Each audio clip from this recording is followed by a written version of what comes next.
अब हम बात करेंगे रोलेट एक्ट। देखेंगे कि रोलेट एक्ट कैसा कानून था।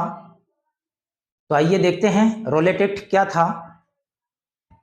This act was passed by the Imperial Legislative Council on 19 मार्च 1919।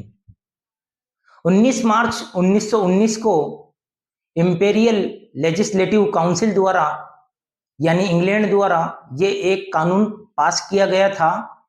और इस कानून में क्या था कि according to this act any person who protest and criticize the British government could be arrested without due to trial for 2 years। मतलब अगर कोई व्यक्ति ब्रिटिश गवर्नमेंट की कोई क्रिटिसाइज करता था यानी आलोचना करता था या उनका विरोध अगर करता था तो वो बिना ट्रायल के बिना मुकदमा चलाए उसको अरेस्ट कर सकती थी, यानी 2 साल के लिए जेल में डाला जा सकता था। तो ये था रोलेट एक्ट। मतलब ये था कि किसी भी व्यक्ति को अगर वो ब्रिटिश गवर्नमेंट के खिलाफ बोल रहा है, उनके खिलाफ विरोध प्रदर्शन कर रहा है या कोई षड्यंत्र अगर रच रहा है तो ब्रिटिश गवर्नमेंट उसको गिरफ्तार कर लेती थी, बिना मुकदमा चलाए उसको 2 साल के लिए जेल में डाल दिया जाता था। इसकी एक और खास बात यह थी कि under this act any person could be arrest on the basis of doubt. Doubt means केवल शक की बुनियाद पर।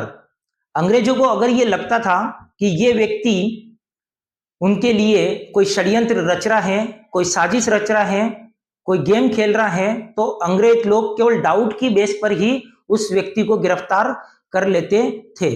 तो इस तरह से देखा जाए ये जो एक्ट है gave the government enormous to crush the political activities। मतलब enormous powers, यहां पर पावर्स आएगा।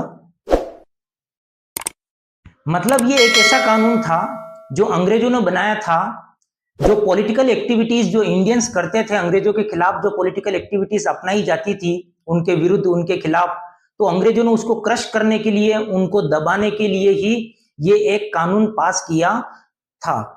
तो इसके खिलाफ प्रोटेस्ट हुआ जगह जगह और गांधी जी ने इसके लिए सोचा कि एक नेशन वाइड मूवमेंट यानी सत्याग्रह लॉन्च किया जाए।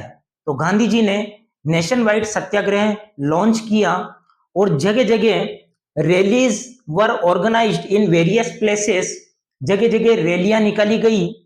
Workers went on strike in railway workshop.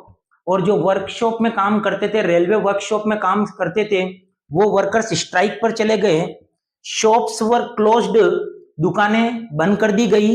और lines of communication such as the railway and telegraph were disrupted. अब अंग्रेजों के लिए तकलीफ पैदा हो गई क्योंकि जो कम्युनिकेशन सिस्टम जो था वो एक तरह से ठप हो चुका था, मतलब बंद हो चुका था। रेलवे का कम्युनिकेशन बंद हो चुका था, टेलीग्राफ का कम्युनिकेशन भी बंद हो चुका था। फाइनली अंग्रेजों ने क्या करना स्टार्ट कर दिया, local people were arrested from Amritsar. अब अंग्रेजों ने लोकल पीपल पर अत्याचार करना चालू कर दिया और अमृतसर यानी पंजाब के अंदर अमृतसर जो है वहां से लोगों को गिरफ्तार करना चालू कर दिया। इसके अलावा martial law was imposed and General Dyer took command.